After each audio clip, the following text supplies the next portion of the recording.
Hello, everyone. Welcome back to the Wyatt Claypool Show.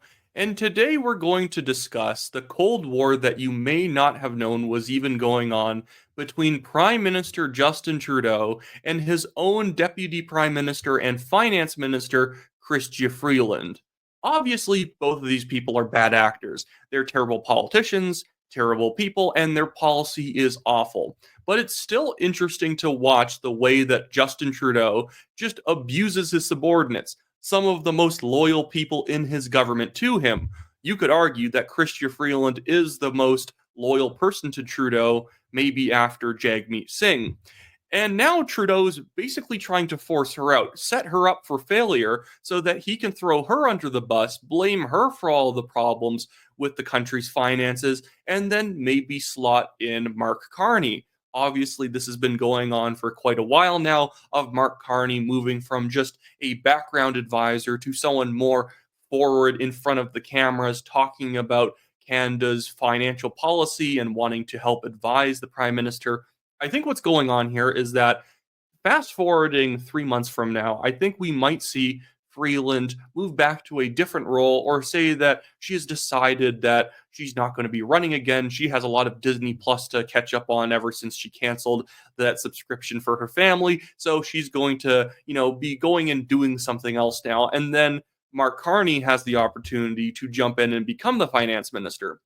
The interesting part of all this is going to be seeing whether or not Freeland is going to have enough of a backbone to actually go after Trudeau and start leaking information on him. Because that's kind of gone on so far, because the rumor mill in Ottawa has been that Trudeau is trying to force effectively the deficit higher for this vanity project with the $250 checks and the GST holiday to make himself temporarily look good, while also jamming up the deficit. He has basically thrown Chrystia Freeland a hot potato she can't get rid of, and then gives him a great opportunity to blame her for the deficit, like well sailing past the $40 billion limit they set, and then being able to move Mark Carney in after. But let's take this from the top and look at how this has all started with the original promise for the $40 billion deficit. So this clip is in French, but it has Chrystia Freeland being translated into English, making the commitment that Canada is going to be on track to staying below a $40 billion deficit in 2025 for the next budget. I don't know why this is even considered a good thing. Wow, look, we stayed below 40 billion. It'd be great if we were in a surplus, but this is at least what Chrystia Freeland had committed to. Deficit last year was 43 billion. This year, the deficit will be 40 billion. Once again, that is a decrease. Oh, wow, it's a decrease? Wow, we went from 43 billion to 40 billion? Why is that even considered an improvement? But now this year, it looks like it's going to cost way more than even 43 billion. The deficit's going to be massive. So here is one of the Conservative MPs calling out Chrystia Freeland for this flip-flop and basically throwing her under the bus, or the Prime Minister throwing Freeland under the bus. Lost control of spending in his cabinet. He sent this spending spat spiraling out of control, forcing his finance minister to smash through her $40 billion deficit guardrail promise. He then solidified his fake feminist credentials by appointing carbon tax Carney as the de facto finance minister after using her. Even the PBO confirmed they smashed through their $40 billion deficit guardrail by at least $6 billion. Will the Prime Minister confirm the deficit is not a penny over $46 billion? If the Conservatives are really interested in asking questions of the economy, I do have answers for them. Yesterday, the Bank of Canada lowered interest rates yet again. That basically does nothing. Can we just be clear? Lowering interest rates is like the smallest drop of the bucket of our financial problems. Oh, well, we just lower the interest rates, everything will get better. Like you have to have a economy in good financial health to lower interest rates. What we're doing is we're just pumping money into the economy, and we're going to be increasing inflation. Interest rates can go down when there's a lot of real productive investment taking place, not when there's nobody really wants to spend money, so maybe we can lower interest rates make people a little bit more likely to borrow. It's just not how it works. The last time the bank dropped 50 basis points on the interest rate was 9/11, the global financial crisis, and COVID. And carbon tax Carney's comeback fueled his fiscal feud further. The weak Prime Minister used the Finance Minister to rack up debt, and now he's going to replace another female minister, but this time with Davos elite carbon tax Carney. All of this just to smash through his $40 billion deficit guardrail and drive Canada's finances off a fiscal cliff. Once again, will the Prime Minister confirm the deficit won't be a penny past $46 billion? Yeah, so it's bad. And so what's going on now, I'll remove that for a second, is that now Freeland is now having to look like a moron, not being able to argue or articulate why exactly she can't balance the budget. Because what she should be able to say is that the Prime Minister forced this stupid $250 check handout and GST holiday on me, and now I have to make everything balance, and it's just not going to happen because of all this stupid late minute, like massive spending things we're doing. But because the Liberal Party is such a cult, Freeland doesn't even have the capacity at this point to even recognize that she's being used and forced to be the fall guy for the $46 billion deficit or whatever it ends up being. So since you've been minister, you've delivered a number of budgets.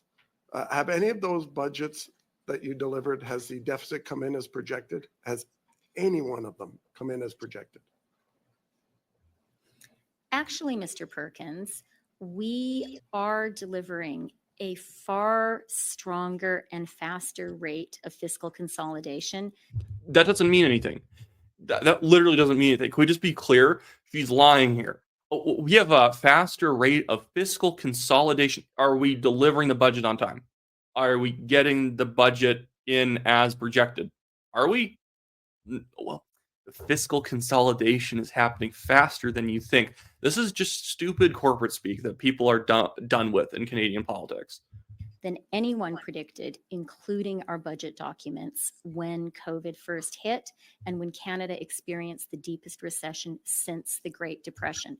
The recovery led by our government's economic plan has been significantly stronger and faster than the recovery which Canada saw when the Conservatives were in office after the financial crisis. The recovery was faster. Well, okay, that's because the economy crashed out in 2020 because of lockdowns, and then when you bring it back, it will recover quite quickly. In 2008, Canada actually didn't get hit that hard with the financial crisis compared to the US and other countries, so we dipped down a bit, and then over a couple of years, we recovered and we shot past that point.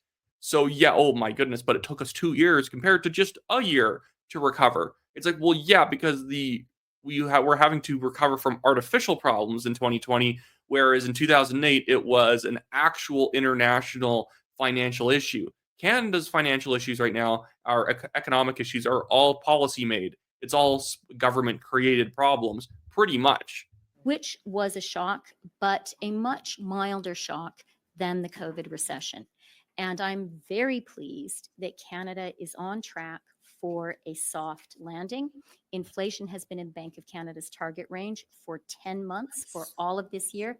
And target range doesn't matter. The thing is that inflation's still going up. Oh, inflation's only 2.3% this year. Oh, that's better than we had projected. Oh, that's within the range. Okay, it doesn't matter if that feels like more normal inflation. Yeah, in a normal year, if we had 2.3% inflation and then the economy grew by 3%, that's perfectly fine. The problem is our economy is growing in terms of real and overall GDP, but GDP per capita is going down. And then inflation, the 2.3% inflation, is on top of years of 5, 7, 9% inflation, and it's even worse for food. So yeah, no, it's not good. None of it's been good. Interest rates have been coming down. That is really good news for Canadians, and that did not happen by accident. I spent most of my life before being elected in 2021 in the private sector as an executive in a number of corporations as well as on boards. And if the CFO for my company missed its financial projections every single year, they wouldn't be the CFO for very long, neither would the public markets. So why should you remain a CFO since you can't seem to hit a single target you set? As I said, Mr. Perkins, It's the same stuff. She's not going to be able to answer the question. But what I want to do now is move on to this very interesting answer that she gave to a question about whether or not the Prime Minister is undermining her at a press conference she was holding, because you can tell, and everyone's been commenting on it, she looks visually upset being asked this question. Like she knows she's basically been dragged through the mud through the incompetence of the Prime Minister. Ooh, let's make sure I actually have this queued up to the right spot, because again, she's like in a cult. The Liberal Party is basically acting like a cult at this point. If he's messing something up, you just have to pretend like he was right in order to, blow through the deficit. It's an absolute clown show right now, and you can even see it on her face here, just the frustration of having to deal with the jumping around of Trudeau and all these issues. Maintenant, la période de questions, ce sera une question suivie. Il y a un micro juste là. Pour les journalistes intéressés, notez votre nom, votre média pour cette brève période de questions. Merci. Hi there, it's Laura Stone, Globe and Mail. We've all agreed to do one question so everyone can get in. Minister Freeland, we've been reporting all week about tension between your office and the Prime Minister's office over the fiscal policy in this country. We've said that the Prime Minister is again in talks with Mark Carney to join the government, and the Prime Minister appears unwilling to I'm going to go back a little bit here. I'm actually going to take this out of full screen because I just want to zoom in on her and go back a little bit here. You can just tell how just visually upset she looks from all these questions and like the implications of what's been going on behind the scenes. We've been reporting all week about tension between your office and the Prime Minister's office over the fiscal policy in this country. We've said that the Prime Minister is again in talks with Mark Carney to join the government, and the Prime Minister appears unwilling to personally defend you in public. How can you stay in the government when the Prime Minister continually tries to cut you off at the knees like that? And will you fight back against? Can we all see her face here? You can even tell because someone can kind of like smile like this, but if their eyes look frustrated and upset, you can tell they cannot hide that, and she cannot hide. Just like as she goes on here, how much she probably wants to stab Justin Trudeau with an ice pick. I'll let it go on a bit longer. I do want to see her answer. This effort to replace you.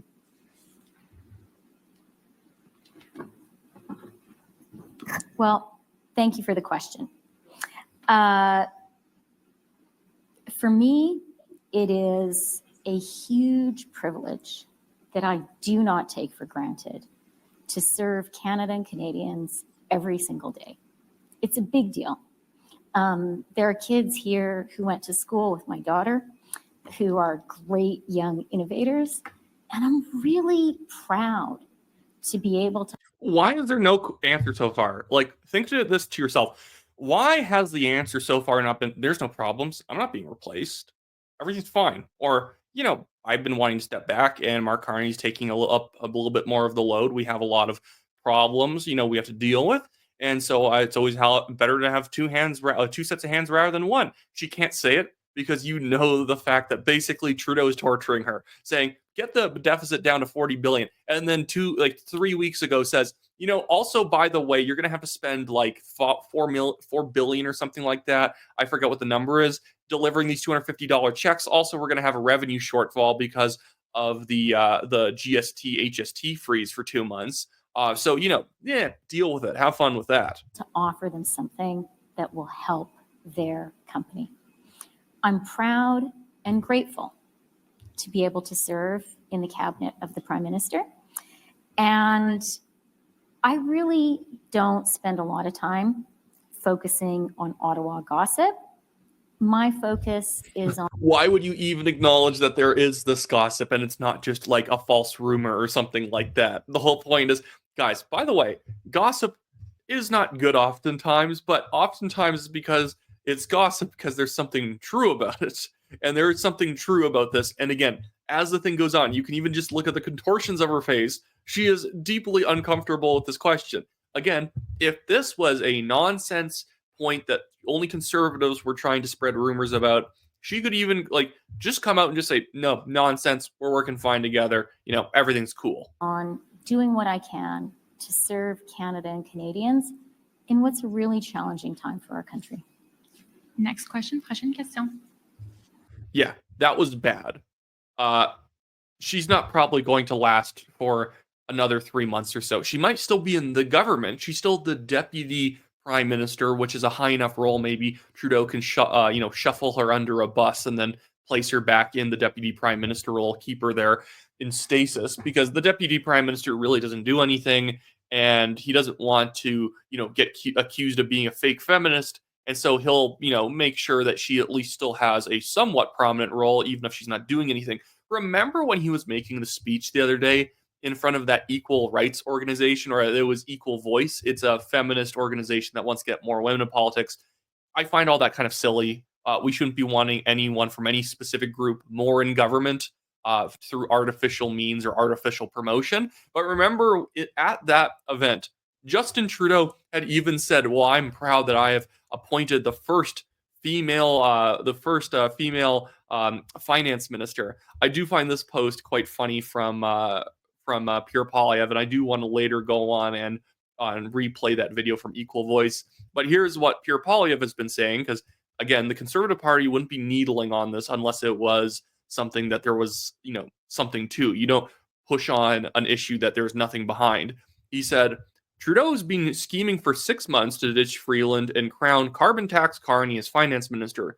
Meanwhile, Carney takes in millions in his day job as corporate executive, pulling the strings and watching Freeland get roasted for blowing past her $40 billion deficit. And then it went on to some other stuff, but we don't need to always see a little bit of stuff here.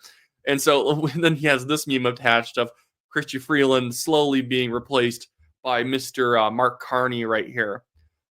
It's fun watching the Liberals fighting each other. They're not even really fighting each other. It's just that Justin Trudeau has brain drained the party so much that he can go around abusing and using Liberal politicians, and they'll at the end of the day apologize to him for doing a bad job, even though they did exactly what Trudeau wanted them to do. This is why you wonder why they even bother being loyal. So here's something that Trudeau posted the other day. He said, it's just about U.S.-Canada relations. The actual text of it doesn't matter.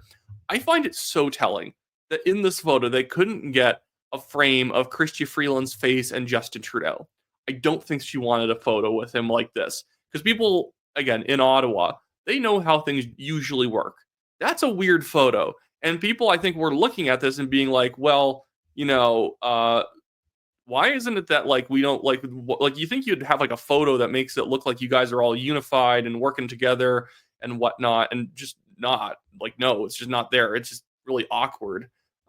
Here is the answer that Trudeau gave the other day when he was at the Equal Voice event. And I think this is especially relevant to this situation where he's talking about female progress. This doesn't have the finance minister part in it, but this is what he said just a couple of days ago. No, it shouldn't be that way. It wasn't supposed to be that way. We were supposed to be on a steady, if difficult sometimes, march towards progress. And yet, just a few weeks ago, the United States voted for a second time to not elect its first woman president. Everywhere, women's rights and women's progress is under attack, overtly and subtly. And Justin Trudeau over here walking over women's bodies, just stepping on them so that he doesn't have to get his feet wet in a puddle or something like that. It's so, and that's the thing about him. The DEI type balanced cabinet stuff is ridiculous. Trudeau doesn't actually care. He just likes using people's identity for cover. He will throw them out when it suits him. He threw out Raybould. He threw out Philpott. That Caesar lady, she was kicked out because they stopped being liberal loyalists. Liberal loyalist is still the number one identity group that Justin Trudeau cares about. That's why he likes people like Mark Gerritsen and keeps them around, because they are willing to say and do absolutely anything. And now that Freeland can't literally contort herself in the finance minister role to give Trudeau, to let Trudeau have his cake and eat it too. Now she has to be replaced by Mark Carney, because obviously nothing is ever Justin Trudeau's fault. It's just math. And I think that Freeland should just go back in her office and crunch the numbers again and see if we can still get to that $40 billion deficit. And if she can't, well, I guess Mark can give it a try. Morneau failed before. Chrystia Freeland failed. Now let's give it Mark a chance, even though Mark Carney is also going to do exactly what Trudeau wants. And every time we run into problems, it's going to be because of Justin Trudeau. Anyways, well, that's it for me today, guys. If you like this video, and if you like the channel, make sure you are a subscriber. Like the video with the like button. Leave a comment if you want. And if you ever want to support us financially, you can always donate to the legal fund linked in the description below at the Give, Send, Go link, as well as pinned at the top of the comments. See you guys all later.